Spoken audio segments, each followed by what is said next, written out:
विजय कुमार। चलिए और भी सारे लोग आइए जल्दी से, ठीक है। चलिए बहुत बढ़िया, तो बच्चे जुड़ना स्टार्ट हो गए हैं, ठीक है। आज बहुत सारे क्वेश्चंस लिए हैं आज के क्लासेस के अंदर में, ठीक है। तो वर्षा, अमन, शिवानी, ठीक है, शलोनी, प्रियंका, ठीक है, गुड्डू, मनोज, ठीक है, अंजलि, अंकिता, वर्षा, ठीक है, शिवानी, चलिए बहुत बढ़िया, अमित, ठीक है। सारे लोग क्लास में जुड़ गए हैं, बहुत तेजी से लड़के जुड़ते हैं क्लास में, ठीक है। बहुत बढ़िया, तो 200 जैसे ही हो जाएंगे 1 मिनट के अंदर में हम लोग क्लास कंटिन्यू कर लेंगे, है ना। चलो, हाँ जी, हाँ जी। सौरभ कुमार जी के हेलो हेलो। हेमन, अब फायर हेमन का मतलब होता है अग्नि भजन, जिससे मान लो आग लगाई जाती है ना, उसको कहते हैं डेड बॉडी में। कहोगे ठीक है सर, है ना। से टू द स्पीकर, से टू द स्पीकर, यानी अग्नि भजन वक्ता से क्या कहता है। से टू द स्पीकर, स्पीकर मतलब होता है वक्ता। से टू द स्पीकर यानी स्पीकर से क्या कहता है, ठीक है। जो फायर हेमन जो आपका चैप्टर है, इसका मतलब एक्चुअली में क्या है, स्पीकर से क्या कहता है।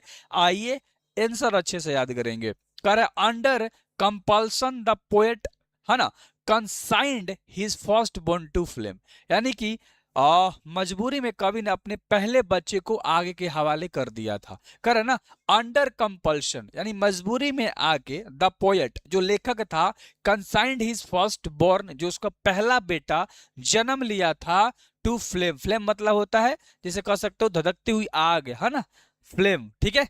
तो उसके हवाले कर दिया था। बट लेकिन the fire heman said to him you stand forgive, यानी कि अग्नि भजन ने उससे कहा कि तुम्हें माफ कर दिया गया है, ठीक है। ये छोटा सा आंसर है, एक बार बोलेंगे।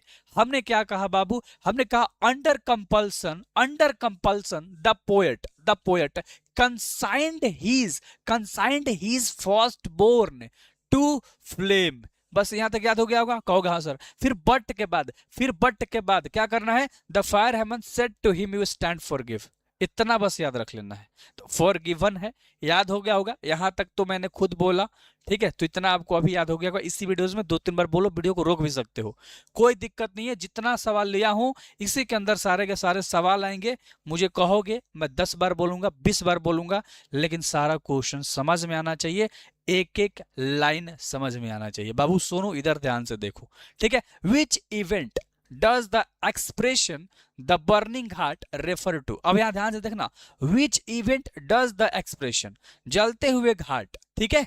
ध्यान से देखना, बर्निंग घाट का मतलब होता है जलता हुआ घाट, पहले ध्यान समझना, बर्निंग घाट का मतलब क्या होता है, जलता हुआ घाट। अब विच इवेंट डज द एक्सपेंशन, यानी अभिव्यक्ति किस घटना को संदर्भित करता है। विच इवेंट, कौन सा ऐसा घटना है बर्निंग घाट में हुआ है, डज द एक्सप्रेशन, जिसको दिखाया गया है, जिसको संदर्भित किया गया है, एक्सप्रेशन के रूप में बताया गया, मतलब जितना हो सके उतना क्वेश्चन को तोड़ लेना है।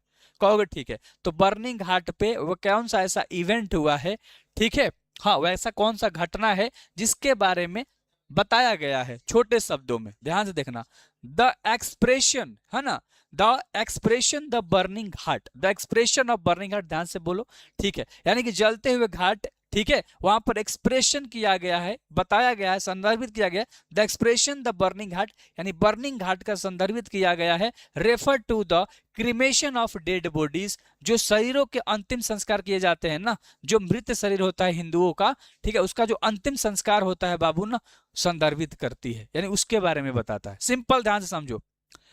बर्निंग घाट क्या होता है, आप कहोगे सर बर्निंग घाट का मतलब होता है जहां हिंदू लोग डेट कर जाते हैं,